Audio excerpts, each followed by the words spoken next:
तो दोस्त कैसे आप लोग, आशा करता हूँ अच्छे होंगे, स्वस्थ होंगे और पढ़ने के लिए उतावले होंगे। दोस्तों आज के नए वीडियो में दोस्तों मैं आपको बताऊंगा क्लास 10th का ऑल फार्मूला और भी मैथमेटिक्स का जितना भी मैथ में फार्मूला यूज होता है वो मैं आपको एक ही वीडियो में आज समाप्त कर दूंगा दोस्तों। ठीक है, सिर्फ अगर इस वीडियो पर आप नए हैं तो सिर्फ वीडियो को अंत तक देते जाए, आपको 2023 के एग्जाम में बड़ा ही यूजफुल आएगा दोस्तों। ठीक है, अगर इसके बिना अगर आप मैथ बना सकते, कभी कल्पना कीजिए बिना फार्मूला को कभी मैथ बनेगा नहीं बनेगा दोस्तों। ठीक है, इसलिए आपको पूरे मैथमेटिक्स की फार्मूला की जानकारी होना बहुत ही आवश्यक है। इसलिए मैं आपको इस वीडियो में पूरी जानकारी दूंगा, वो भी डिटेल के साथ, कैसे ऑब्जेक्टिव पूछता है, कैसे सब्जेक्टिव पूछता है, कौन से फार्मूला से ज़्यादा सब्जेक्टिव आएगा, कौन से फार्मूला ऑब्जेक्टिव में रहेगा। ठीक है दोस्तों, इसकी चर्चा करेंगे। ठीक है, काय के कमजोर छात्र अवश्य देखना है इसको। ठीक है, काय के कमजोर छात्रों के लिए इस चैनल पर व्यवस्था होती है। काय के तेज तो हमें सोचते हैं कि हमें तो सब चीज़ आता ही है, लेकिन कमजोर छात्र हमेशा कन्फ्यूजन में रहते हैं कि कौन सा फार्मूला मैथ में कहाँ पर यूज होगा दोस्तों। ठीक है, वही मैं आपको आज बताने वाला हूँ। ठीक है, चलिए देखिए वीडियो का स्टार्ट करते हैं।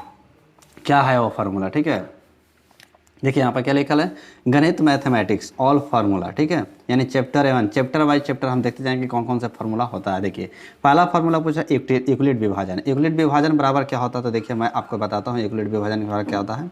यहाँ होता है यूक्लिड विभाजन बराबर ए बराबर बी क्यू प्लस आर दोस्तों, जहाँ 0 less equal R less B होता है दोस्तों। ठीक है, यह होता है क्या, यूक्लिड विभाजन, जिससे हम मसा ज्ञात करते हैं। ठीक है, HCF क्या निकालेंगे दोस्तों, इससे HCF निकालने के लिए प्रश्न आता है। हमेशा 2 नंबर में आता है सब्जेक्टिव में, और ऑब्जेक्टिव में रहेगा दोस्तों ए बराबर बी क्यू प्लस आर को बोला जाता है, तो आप लिखिएगा यूक्लिड विभाजन बोला जाता है। ठीक है, जिसमें देखिए ए को क्या बोला जाता है, ए को हम बोलते हैं भाज्य, ठीक है, बी को बोलते हैं भाजक, और क्यू को बोलते हैं भागफल, और आर को बोलते हैं दोस्त शेषफल।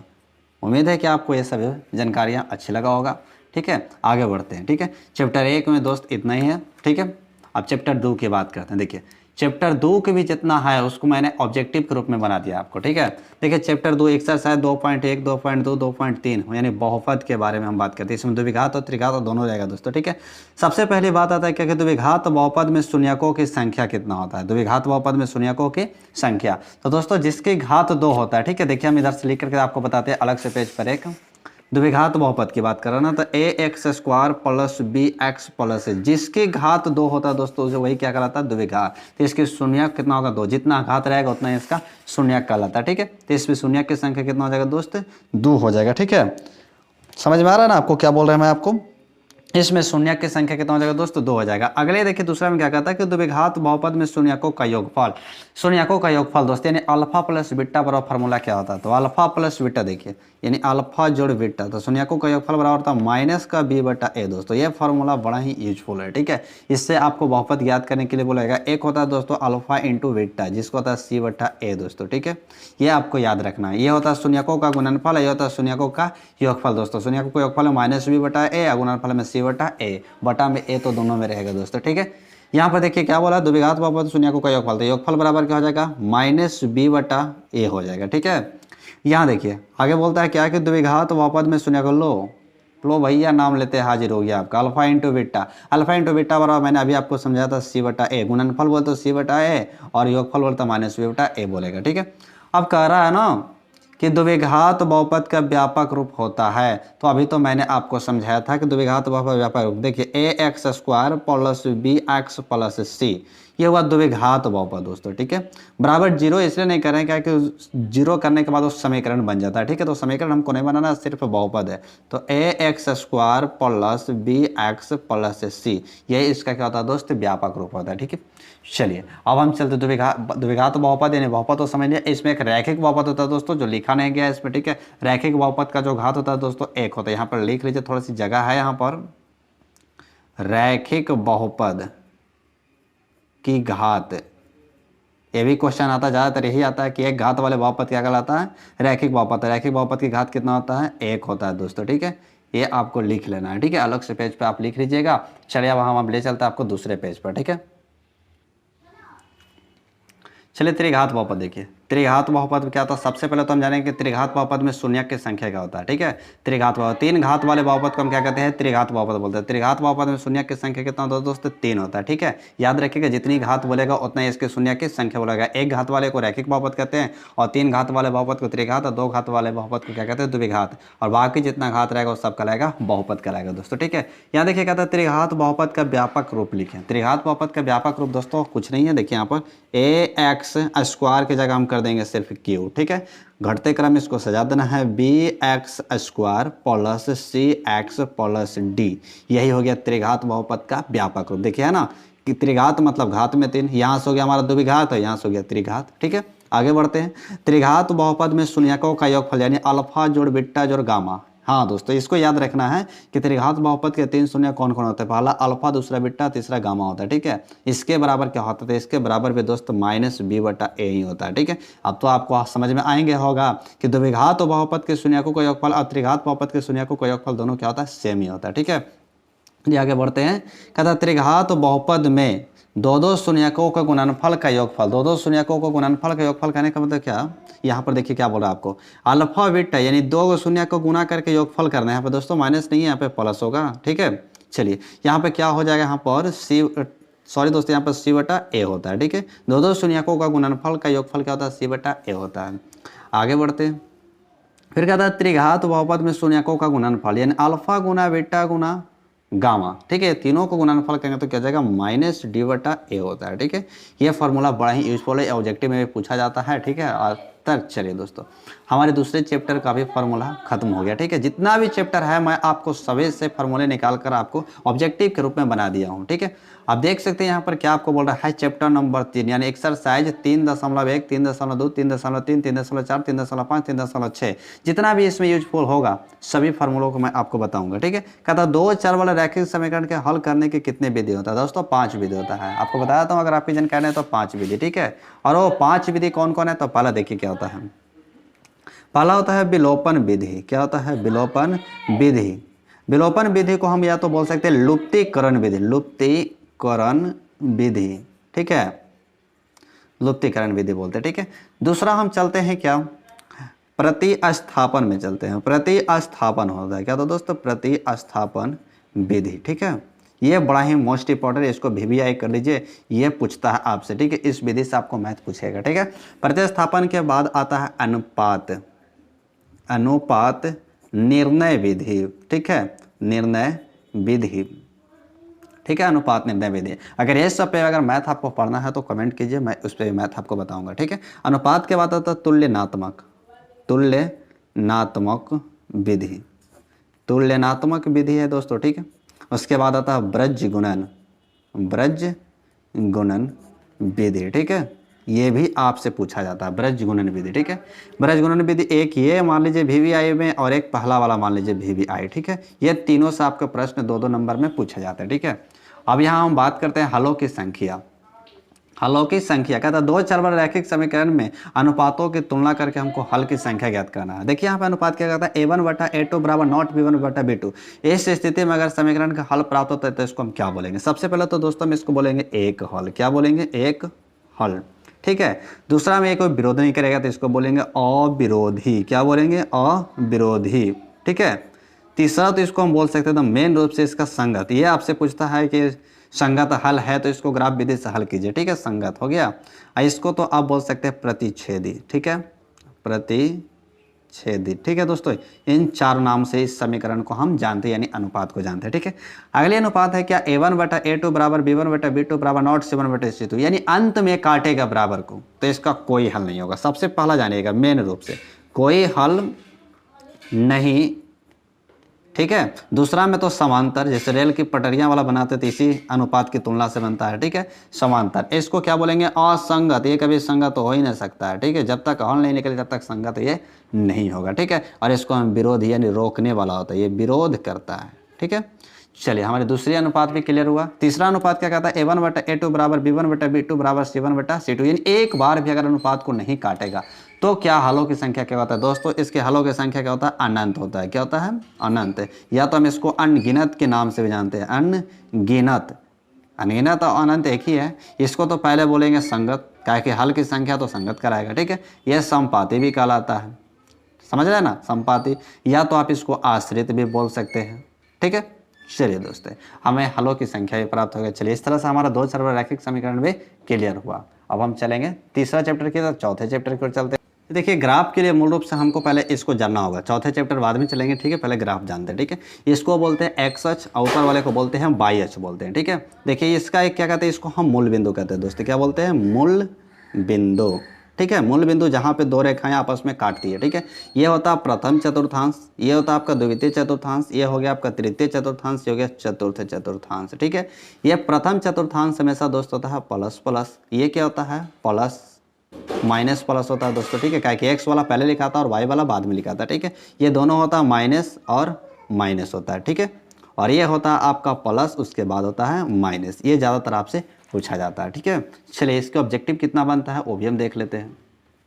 पहले देखिए, आपसे पूछ रहा है कि मूल बिंदु का नियामक क्या होता है। तो याद रखिएगा दोस्तों कि मूल बिंदु का नियामक हमेशा 0,0, ठीक है। क्या है? देखिए, यहाँ पे जो दोनों रेखाएं मिला है, क्या है? एक 0 पर ही है और दूसरा भी क्या है? 0 पर ही मिलेगा। ये दोनों कटांत बिंदु क्या है? 0 है, इसलिए इसको हम 0,0 बोलेंगे, ठीक है। एक्स का मान भी इसमें 0 और वाई का मान भी इसमें 0।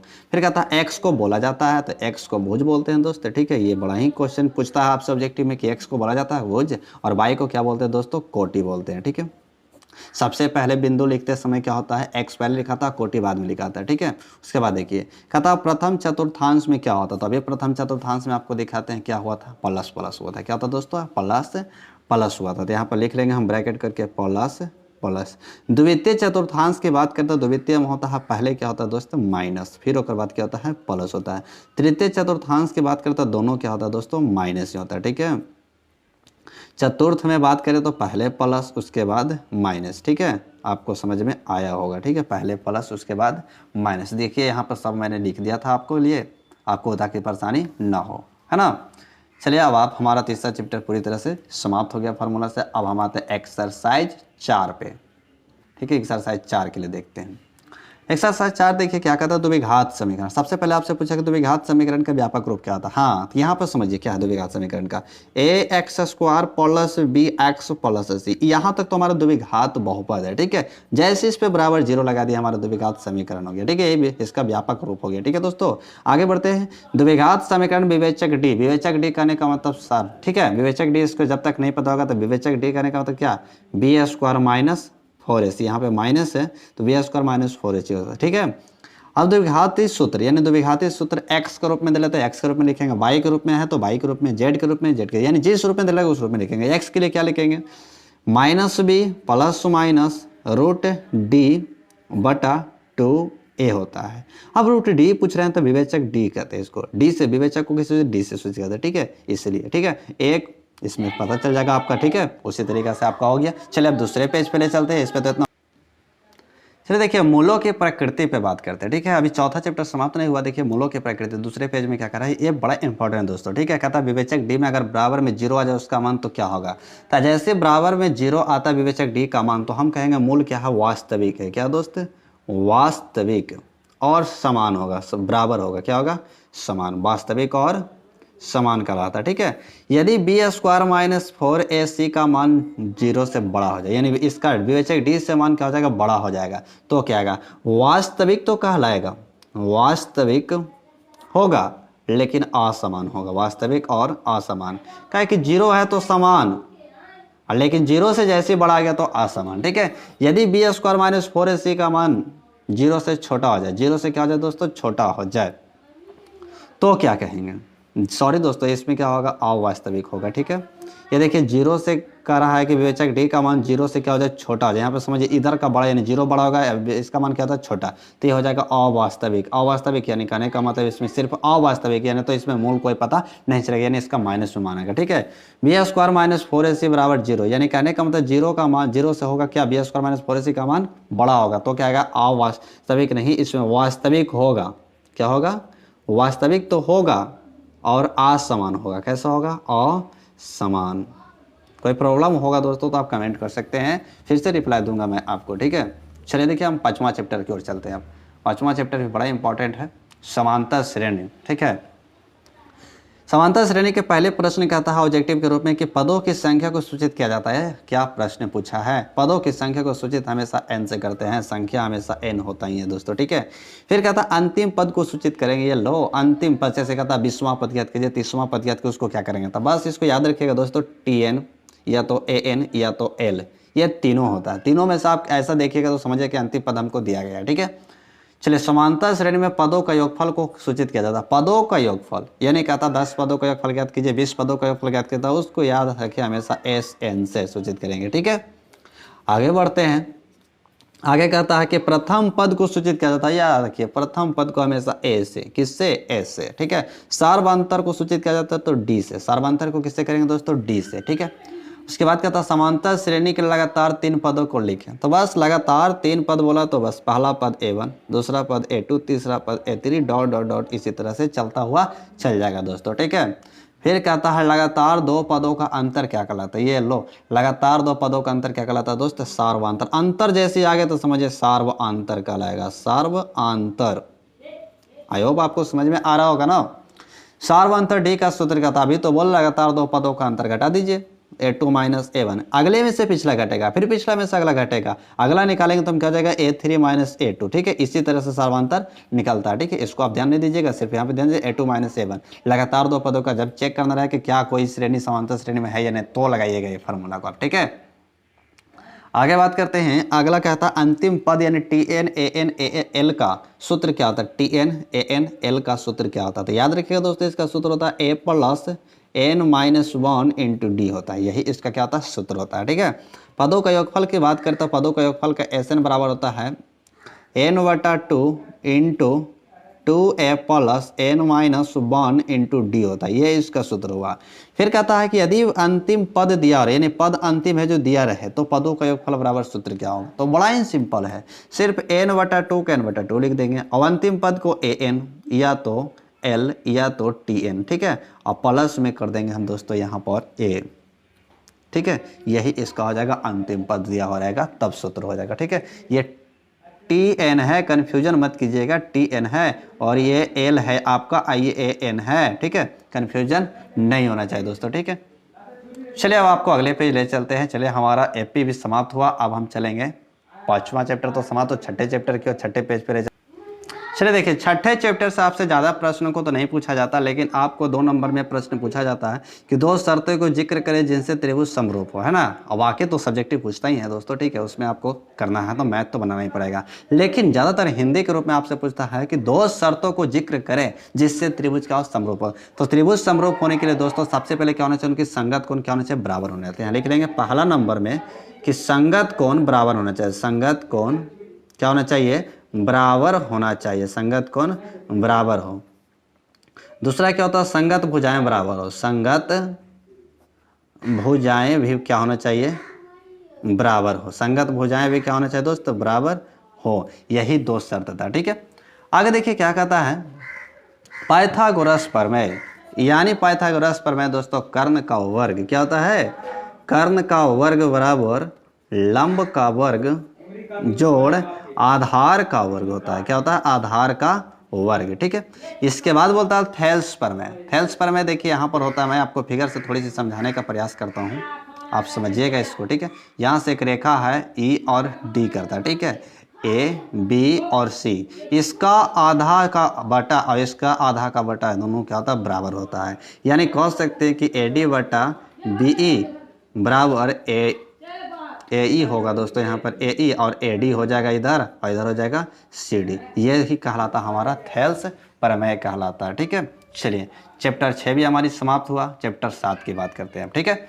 चैप्टर 7 बड़ा ही इंपॉर्टेंट है, ठीक है। निर्देशांक ज्यामिति कहता है 2 बिंदुओं के बीच की दूरी ज्ञात कीजिए। इसकी विशेषता भी तो 2 चल रैखिक समीकरण पढ़े ग्राफ में उसी तरीका से होता है, लेकिन सिर्फ इसमें फार्मूला का जिक्र मैं आपसे कर रहा हूँ कि 2 बिंदुओं के बीच की दूरी।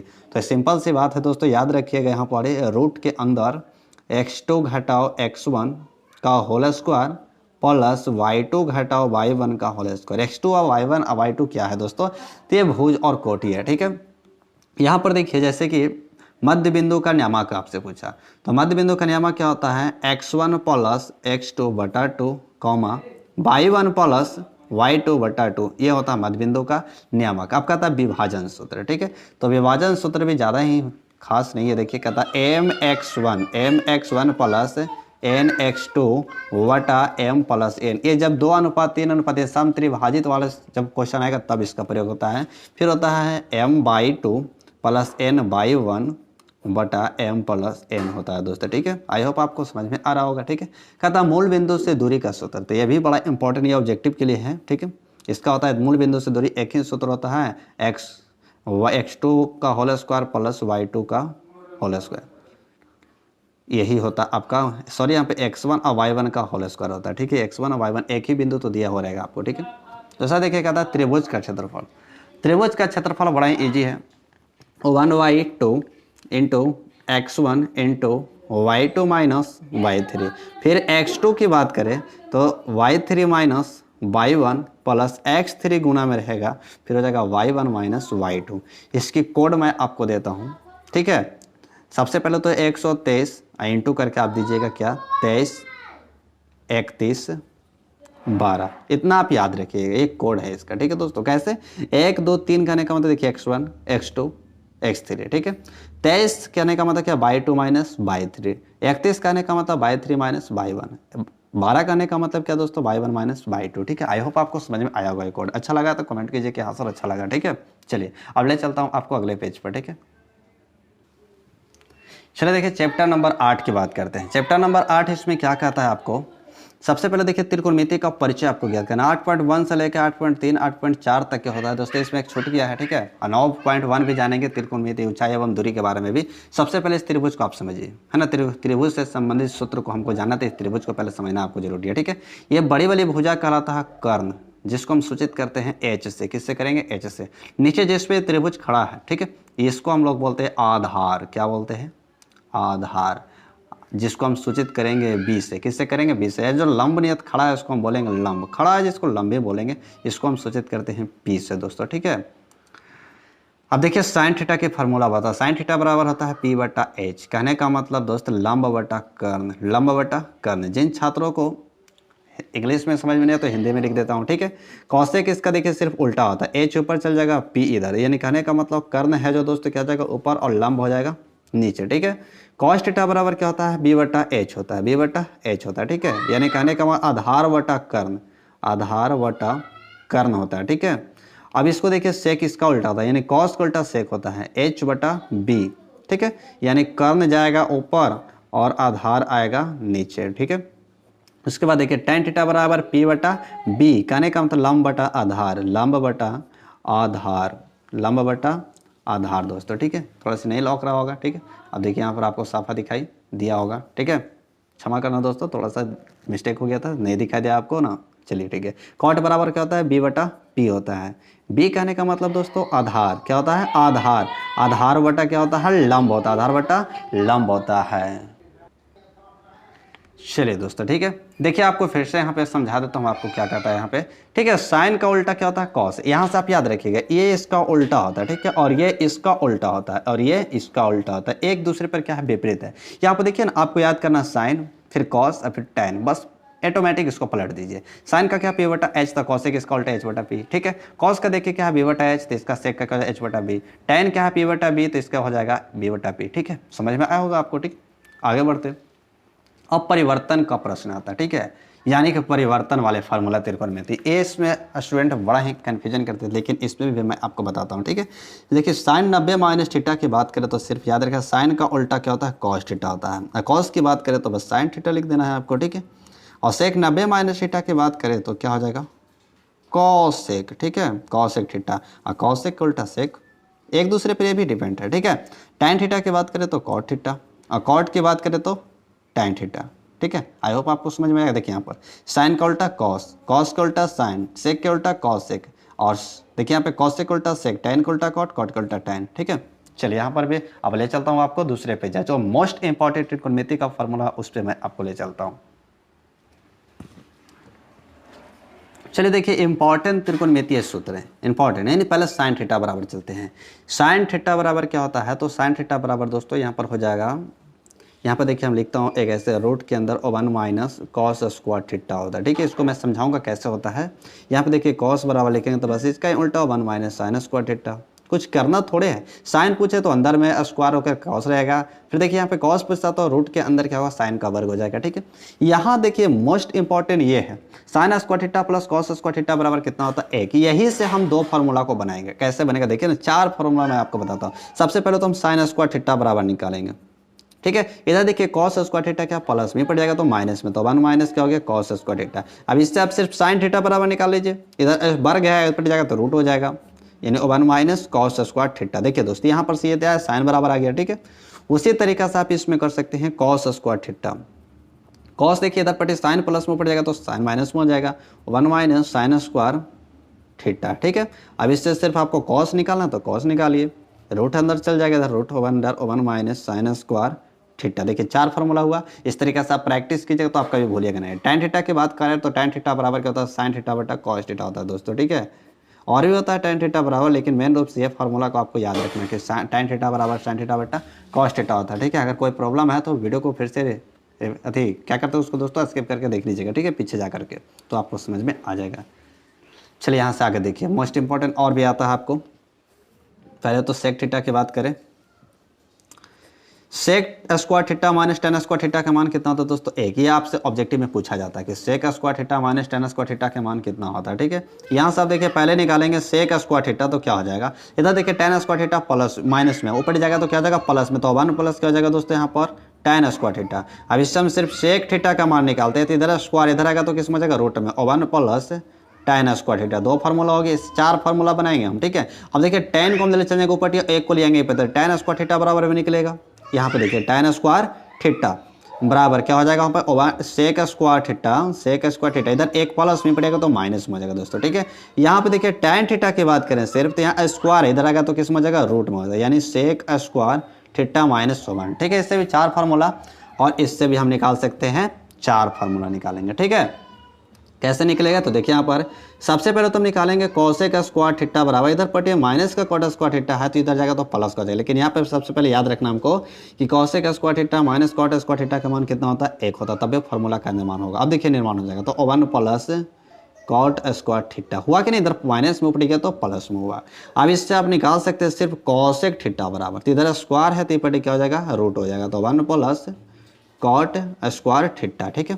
अब उसी तरह से कॉट स्क्वायर थीटा बराबर आप निकालेंगे, इधर प्लस का एक ही पड़ेगा तो माइनस का इधर चल जाएगा तो प्लस में हो जाएगा, यानी कहने का मतलब क्या कोसेक स्क्वायर थीटा माइनस 1।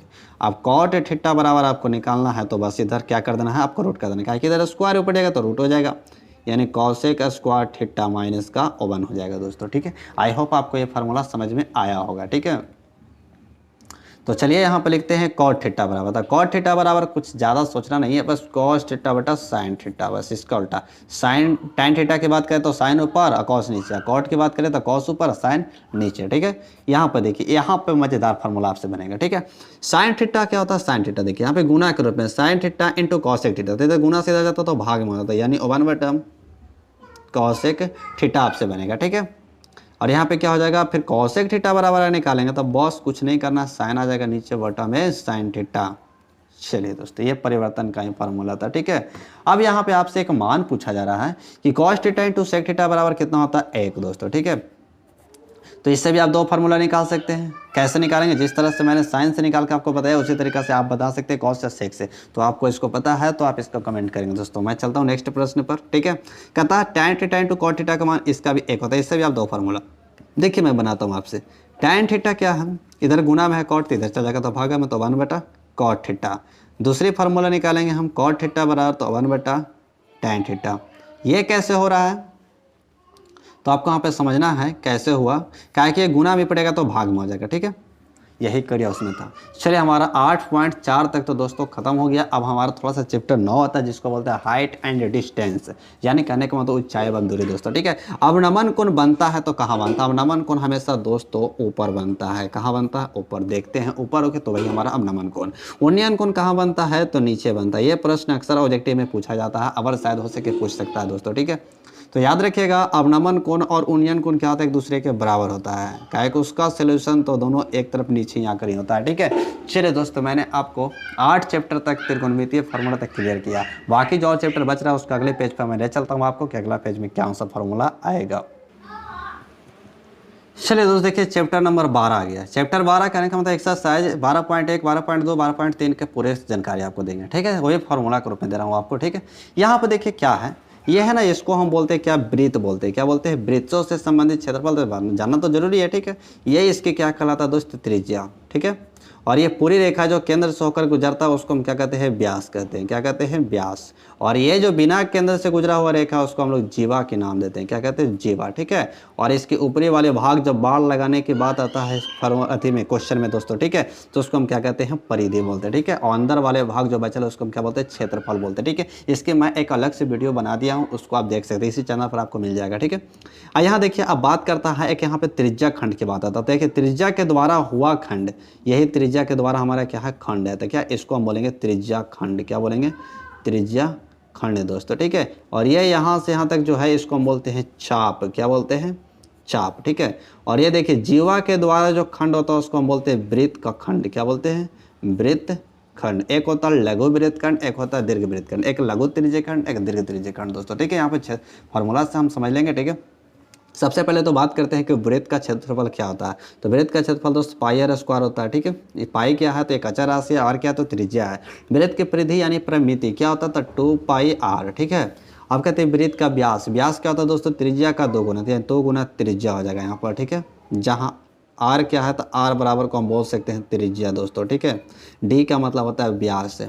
अब आपको यहाँ पे भी समझना है कि वृत्त की त्रिज्या क्या होता है, व्यास का आधा दोस्तों, व्यास का आधा होता है व्यास बटा 2, व्यास बटा 2, या तो आप बोल सकते हैं डी बटा 2, कहीं कि व्यास को सूची डी से करते थे, जहाँ तक फार्मूला आपको लिखा हुआ मिलेगा डी बटा 2 का ही मिलेगा। ठीक है, आगे देखिए वृत्त के चतुर्थांश का क्षेत्रफल। तो वृत्त के चतुर्थांश करने का 1/4 भाग, बस क्षेत्रफल को पाई आर स्क्वायर लिख देंगे हम। ठीक है, ये हो गया वृत्त का चतुर्थांश। बड़ा ही ईजी है दोस्तों, आपको बड़ा ही ईजी से समझाऊंगा मैं आपको। ठीक है, अब त्रिज्य खंड का क्षेत्रफल की बात करता था। त्रिज्य खंड को तो आपको याद करना पड़ेगा, थीटा बटा 360 गुना पाई आर स्क्वायर होता है। दीर्घ की बात करें तो बस कुछ नहीं करना, 360 में से थीटा को हटा देना, फिर 360 से भागा दे देना है और पाई आर स्क्वायर से गुना कर देना है, ये हो जाएगा दीर्घ का। ठीक है, अब बात होता है क्या कि वृत्त खंड का क्षेत्रफल लघु है दोस्तों ये। ठीक है, वृत्त खंड बोले तो लघु समझिएगा। ठीक है, तो क्या होता है, R square into pi theta बटा 360 माइनस 1/2 साइन थीटा होता है, ये होता है लघु का।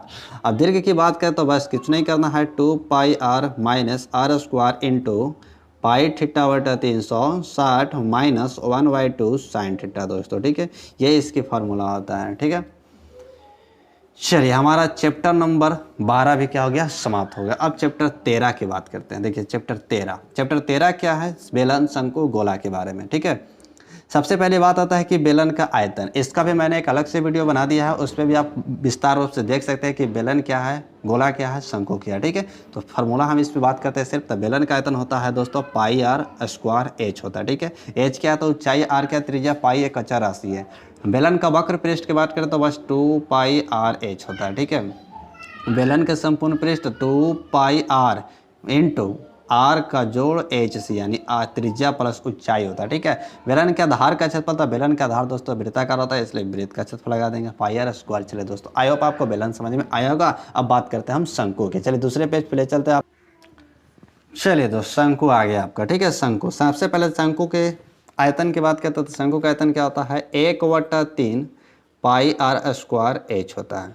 1/3 पाई आर स्क्वायर एच शंकु का आयतन होता है। शंकु की तिर्यक लंबाई की बात करते हैं, रूट ओवर आर के स्क्वायर प्लस एच के स्क्वायर होता है। ठीक है, ये आपकी तिर्यक लंबाई यानी रूट के अंदर आर का वर्ग जोड़ ऊंचाई का वर्ग। ठीक है, अब शंकु के आधार का चलता है, शंकु के आधार भी वृत्ताकार होता है दोस्तों, तो इसका हो जाएगा पाई आर स्क्वायर हो जाएगा। ठीक है, फिर शंकु के वक्र पृष्ठ की बात करें तो पाई आर एल। एल क्या है, तो एल होता है तिर्यक लंबाई दोस्तों। ठीक है, शंकु के संपूर्ण बोले तो क्या बोलेंगे, pi R into R plus L हो जाएगा, ये हो गया शंकु का संपूर्ण पृष्ठ। ठीक है, अब हम बात करते हैं गोला। तो गोला में ज़्यादातर दो ही फॉर्मूला यूज होता है दोस्तों। ठीक है, देखिए गोला का क्या होता है यहाँ पर, गोला का आपका हो जाएगा क्या, 4/3 पाई आर क्यू। आर क्या तो त्रिज्या है, पाई क्या अचर राशि है। गोला का संपूर्ण पृष्ठ या वक्र पृष्ठ होता है, बस सीधे याद करना 4 पाई आर स्क्वायर। ठीक है, ये आपका हो गया। ठीक है, अब बात करते हैं चैप्टर नंबर 14। यानी चैप्टर 14 का सूत्र माध्य बराबर क्या होता है ना, संख्यांकी के बारे में जाता है। ये फॉर्मूला बड़ा ही ईजी है दोस्तों, इसको तो आपको रट लेना चाहिए, क्या है कि समझिए कि आपको इससे एग्जाम में पूछा जाता है प्रश्न, ठीक है। माध्य बराबर क्या होता है, सिग्मा एफ एक्स बटा सिग्मा एफ होता है, ठीक है, यही होता है माध्य बराबर। बहुलक, बहुलक के फार्मूला बड़ा ही ईजी से देखिए दोस्तों, बहुलक, बहुलक क्या है ना, बहुलक देखिए पहले, बहुलक के फार्मूला क्या होता है, L plus bracket F1 minus FO वटा 2F1 minus FO minus F2 into गुना ऊंचाई होता है। ये क्या होता है, बहुलक होता है हमारा, ठीक है। अब बात करते हैं माध्य की, तो माध्य का सूत्र ये बड़ा ही इजी है, L प्लस इंटू एन वटा 2 माइनस CF वटा F इंटू गुना H होता है, ठीक है, ये माध्यक। चलिए दोस्तों, हमारा संख्यांकी भी क्या हुआ, समाप्त हुआ। अब हम ले चलते हैं आपको प्रायिकता की ओर, ठीक है, नेक्स्ट पेज। चलिए देखिए पे अब आते हैं चैप्टर नंबर 15 यानी प्रायिकता के बारे में, ठीक है। प्रायिकता से भी प्रश्न आपको काफ़ी पूछा जाता है। देखिए प्रायिकता, प्रोबेबिलिटी जिसको बोलते हैं ना, कहता प्रायिकता का अधिकतम मान कितना होता है। प्रायिकता का मान हमेशा जाने का 1 होता है। कितना होता है दोस्त, 1। 1 से बड़ा ना हो सकता ना, 0 से कभी छोटा हो सकता है। यहाँ पे देखिए दूसरी क्या पूछ रहा है, आप सब ये सब ऑब्जेक्टिव पूछेगा आपसे, ठीक है। यानी प्रायिकता का न्यूनतम मान, तो प्रायिकता का न्यूनतम मान मानेंगे 0, यानी सबसे छोटा मान कितना होगा, 0। 0 से कभी छोटा नहीं होगा। संभव घटना की प्रायिकता दोस्तों, बस पूछने के तरीका अलग है, लेकिन मान तो सिर्फ एक ही होता है। असंभव के मान करें तो 0 होगा, ठीक है। सिर्फ पूछने के तरीका देखिए, न्यूनतम बात करें या तो असंभव बात करें, दोनों मान के कहें, या तो प्रायिकता का अधिकतम बोले या तो संभव बोले, तो एक ही होगा, ठीक है। और देखिए यहाँ पे बात करते हैं, कहता है एक सिक्के, ज़्यादातर आपसे पूछा जाता है ना कि सिक्का को छालने पर, एक सिक्के को छाल पे कुल परिणाम की संख्या कितना होगा। तो याद रखिएगा, एक सिक्का को छालेंगे तो एक चीत आएगा, एक पट आएगा, यानी 2 ये संभव माना सकता है, ठीक है। दूसरा बात करता है आपसे कि 2 को सिक्का उछालेंगे तो क्या आएगा, 2 और 2 कितना हो जाएगा, 4 हो जाएगा। उसी तरीके से 3 सिक्कों को छाल में कुल कितना होगा, तो 8 बोलेंगे। कितना बोलेंगे, 6 आप बोलेंगे ना, 2 2 4 2 6 नहीं, 8 होता है, ठीक है। ये मैं आपको बता देता हूँ कि 8 कैसे होता है, ठीक है। चलिए देखिए यहाँ पर, एक सिक्का हेड दूसरा टेल, एक सिक्का हेड दूसरा टेल, एक सिक्का और करेंगे तो हेड और टेल आ गया, ठीक है आपका।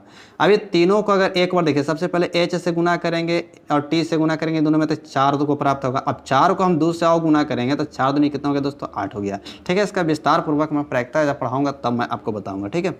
चलिए आगे देखिए, अगला क्या कहता है आपका कि एक पासे की फेंक, यानी एक पासे के फेंक में कुल संभव है। एक पासा को फेंकेंगे तो बस 6 को संख्या आएगा, 6 से ज़्यादा नहीं आएगा, तो इसका संभव परिणाम कितना हो जाएगा, 6 हो जाएगा। अगर वही 2 पासे की उछाल की बात करता है, 6 का 36। ताश की गोटी में पत्तों की कुल संभव मान, तो ताश खेलने वाला का तो बहुत अच्छी तरीके से पता होगा, लेकिन उसको एक कहाँ पता रहता है कि उसके अंदर क्या क्या है। तो 52 पत्ता याद रखिएगा कि ताश की गोटी में 52 पत्ते होते हैं। अब कहता है कि ताश की गड्डी में हुकुम की पत्ता था दोस्तों, पत्ते 4 प्रकार के होते हैं, हुकुम, काला पान, लाल पान, चिड़ी होता है, ठीक है, यानी ईट होता है, ठीक है। देखिए यहाँ पर क्या कहता है, हुकुम के पत्ता सब 13 होते हैं। कितना होता है, 13। इसमें एक बादशाह, एक बेगम, एक गुल्लम, एक इक्का होता है दोस्तों, ठीक है। पान की पत्ता देखिए, लाल वाले की बात करें तो ये भी कितना होता है, 13 होता है। इसमें भी एक इक्का, बादशाह, एक गुलाम, बेगम होगा, ठीक है। ईंट की पत्तों की बात करें तो ये भी क्या हो जाएगा दोस्तों, 13 ही होगा, ठीक है। इसमें भी जो सेम पाया जाता है, सब में इक्का, बादशाह, गुलाम, बेगम सब पाया जाएगा, ठीक है। चिड़ी के पत्तों की संख्या भी कितना होता है, 13 ही होता है। इसमें भी आपको इक्का, बेगम, बादशाह, गुलाम पाया जाएगा, ठीक है। अब यहाँ देखिए मान क्या कहता है, ये आपको याद रखना, ये हारने जीतने की प्रायिकता है, यानी probability of E plus probability of E dash बराबर क्या होता है, 1 होता है।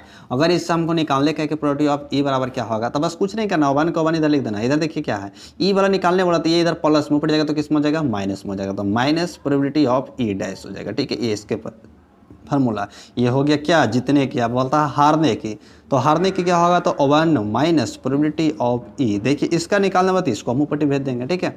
चलिए दोस्त, आज आपका एनसीईआरटी का जो बुक था पूरे का फार्मूला आपको क्लियर मैंने करवा दिया, ठीक है। अब इस फार्मूलों की मदद से 20 नंबर तो आपके पॉकेट में क्लियर हो गया, ठीक है। चलिए दोस्त, इसी तरह के इंटरेस्टिंग वीडियो पाने के लिए चैनल को सब्सक्राइब करके बेल आइकन को प्रेस कर लीजिएगा, और इसी तरह से मज़ेदार वीडियो को अपने दोस्तों के पास शेयर करते रहिए, ताकि आपकी मदद से आपके दोस्त भी सीख सकते हैं दोस्तों, ठीक है। तब तक के लिए हमें इजाज़त दीजिए। जय हिंद, जय भारत।